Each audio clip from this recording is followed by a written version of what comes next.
ಗೋಡೆ ಕುಸಿದು ಇಬ್ಬರಿಗೆ ಗಂಭೀರ ಗಾಯಗಳು. ಕೆಂಚಾರ್ಲಹಳ್ಳಿ ಪೊಲೀಸ್ ಠಾಣಾ ವ್ಯಾಪ್ತಿಯ ಗಡಿಗವಾರಹಳ್ಳಿಯಲ್ಲಿ ಘಟನೆ.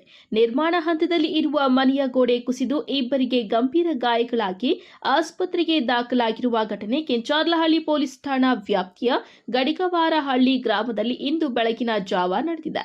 ಸದರಿ ಗ್ರಾಮದ ಕೃಷ್ಣಮೂರ್ತಿ 60 ವರ್ಷ, ಅವರ ಧರ್ಮಪತ್ನಿ ಆದಿಲಕ್ಷ್ಮಮ್ಮ 55 ವರ್ಷದ ಗಡಿಗವಾರಪಲ್ಲಿ ಗ್ರಾಮದ ಸಮೀಪವಿರುವ ದೇಶವಾರಪಲ್ಲಿ ರಸ್ತೆಯಲ್ಲಿ ಮನೆ ನಿರ್ಮಾಣ ಮಾಡುತ್ತಿದ್ದು, ರಾತ್ರಿ ಗ್ರಾಮದಲ್ಲಿ ಮಳೆಯಾದ ಪರಿಣಾಮ ಬೆಳಿಗ್ಗೆ ಗಂಡ ಹೆಂಡತಿ ಇಬ್ಬರು ನಿರ್ಮಾಣ ಹಂತದಲ್ಲಿ ಇರುವ ಮನೆಯನ್ನ ನೋಡಲು ಹೋದಾಗ ಗೋಡೆ ಕುಸಿದು ಬಿದ್ದ ಕಾರಣ ಗಂಡ ಹೆಂಡತಿ ಇಬ್ಬರು ಗಂಭೀರವಾಗಿ ಗಾಯಗೊಂಡಿದ್ದಾರೆ.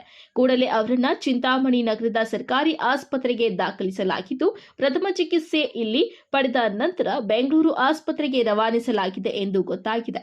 ಘಟನೆಯ ವಿಷಯ ತಿಳಿದ ತಕ್ಷಣ ಸ್ಥಳಕ್ಕೆ ಕಂದಾಯ ಇಲಾಖೆಯ ರೆವಿನ್ಯೂ ಇನ್ಸ್ಪೆಕ್ಟರ್ ಮುನಿರಾಜು, ಗ್ರಾಮದ ಆಡಳಿತಾಧಿಕಾರಿ ಸಂಜಯ್ ಹಾಗೂ ಪೊಲೀಸ್ ಇಲಾಖೆಯ ಸಿಬ್ಬಂದಿ ಸ್ಥಳಕ್ಕೆ ಭೇಟಿ ನೀಡಿ ಪರಿಶೀಲನೆ ನಡೆಸಿ ಮುಂದಿನ ಕ್ರಮ ಕೈಗೊಂಡಿದ್ದಾರೆ.